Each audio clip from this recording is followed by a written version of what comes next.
Bia Kamal Kanor Online TV, Bana Madana Toga, Bukondi Nyok. I con and where she can go Guasmber, Wake Gambela. Kor Guasmber, a Karwaka Gambela. I know Banwaria Nakanichang.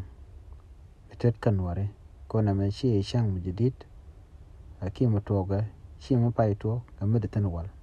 A woman charge a longer cup, Chonga Jan, where it in Conilla Quar. A woman charge kept Chonga Jan, a dialan Contilla Bos, Nuare.